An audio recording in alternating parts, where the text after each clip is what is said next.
In today's video, we're going to be looking at the difference between old trucks and new trucks. On a recent social media post that I saw, some drivers were debating that older trucks are better than new trucks. So we're going to take a look at both sides of the debate. To do this, we're going to be using an old trucking style documentary film called On Your Bike. The film was recorded and released in 1988. The film follows an owner driver as he takes Raleigh bikes from Nottingham into Europe. The name of the driver in the video is Alan. Alan! Alan! Alan! Alan! Alan! Alan! So let's get into it. On the trucker's eye. 'Cause we got a great big convoy rocking through the night.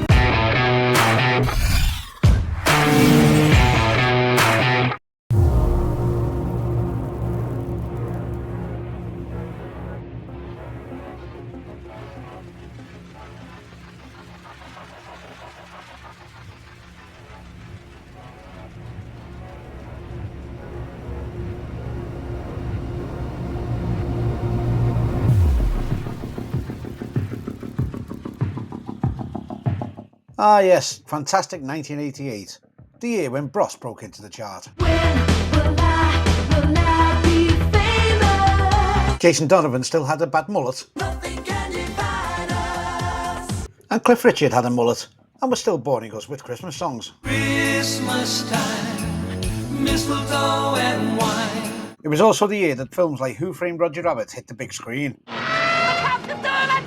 I know the cops are out there. What do you think I am, Black Betty? Yeah! And Tom Hanks was playing a 13-year-old adult. What is this? Payday. Hey, whoa, where's mine? $187? They really screw you, don't they? And 1988 was the year that all the truckers sat down to watch On Your Bike. Well, actually, not so much.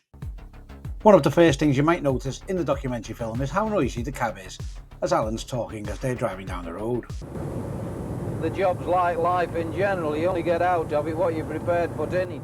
Alan Barlow's truck was an Iveco Turbo Star from 1985. Compare that with the Volvo that I drive here in 2025, and it's a lot quieter. Talking loudly to be heard over the engine noise is definitely a thing of the past, and thankfully, so too is this.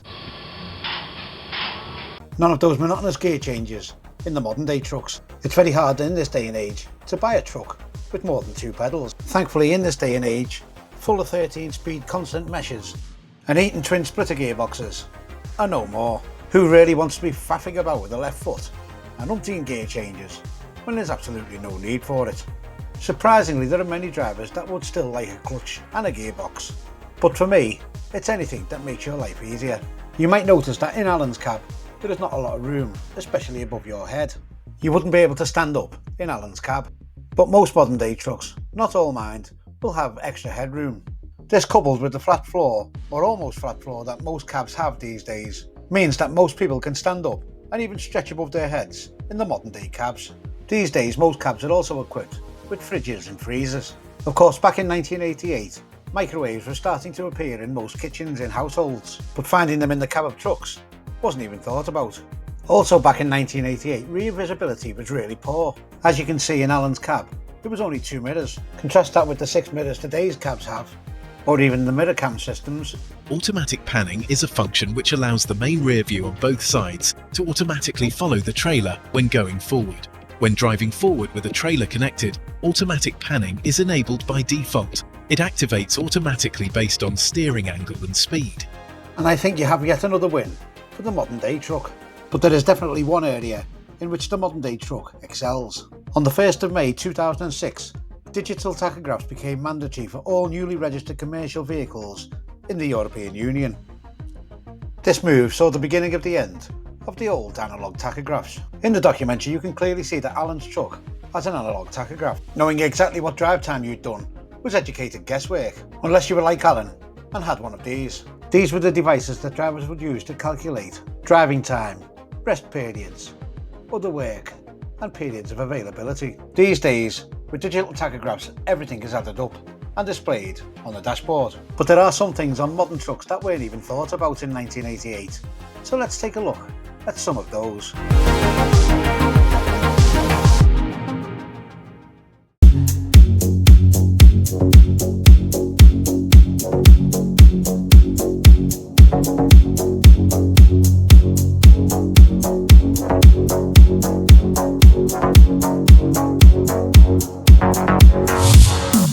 Since 1989, it has also been possible to recognize obstacles. As a consequence, it has been possible to achieve the transition into a convoy driving mode.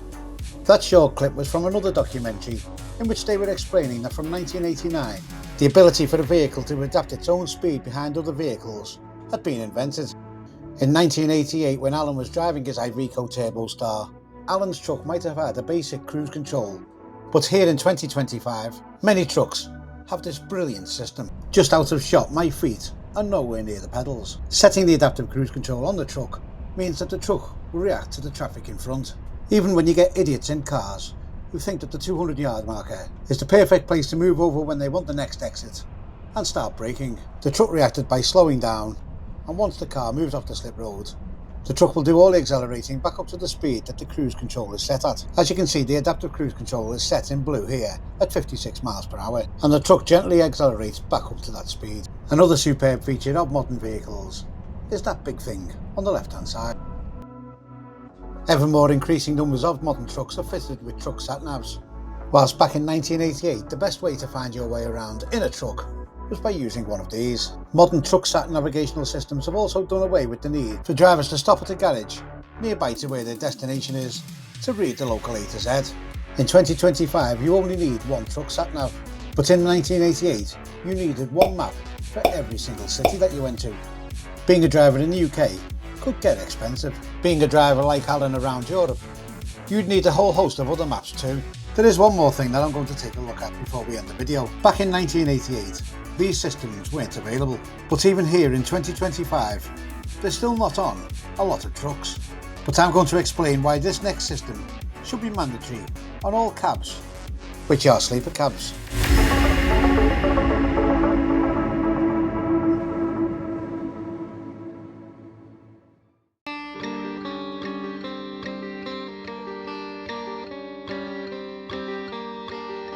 Truck drivers who sleep away from home in their cabs are known as trampers. Once the working day is done, it's time to park up for the evening and have your daily rest.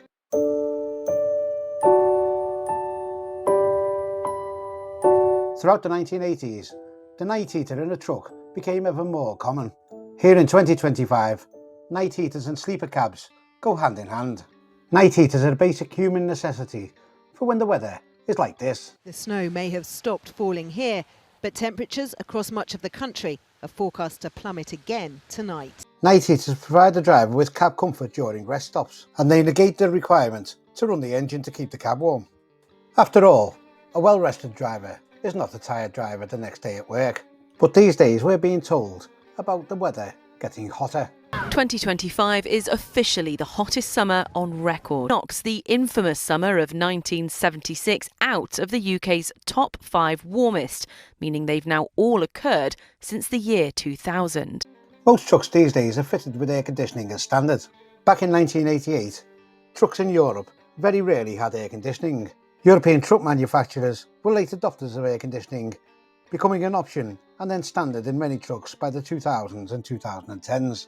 Over the years, nighttime air cooling pods have been fitted to a small number of HGVs as an expensive optional extra, and as time has gone on, these cooling systems have become far better. Volvo's iPark cooling system, like the one seen here, runs an air conditioning system without the need for the engine running. By turning the climate system on, you can either lower the temperature, which allows the driver to have a good night's sleep even through the summer months.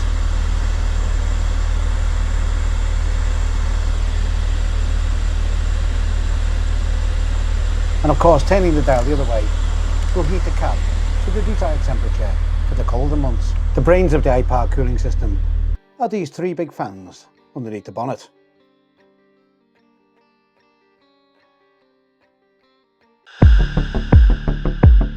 So if the scientists are correct about global warming, those nighttime air coolers are going to need to become more common on trucks.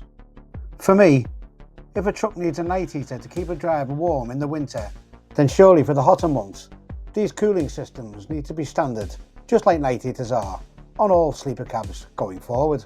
There are of course many things that we haven't mentioned in the debate about the old versus new trucks.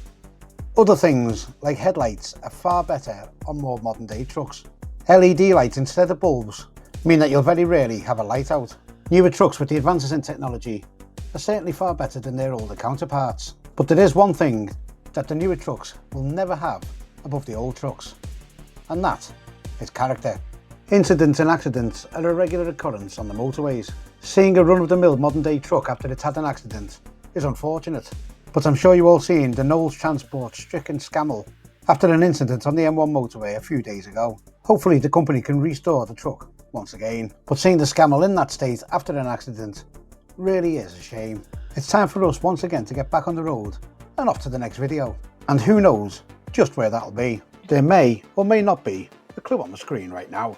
In the meantime, if you have enjoyed this video, then please give it a thumbs up, and if you haven't subscribed to the channel already, then please consider doing so.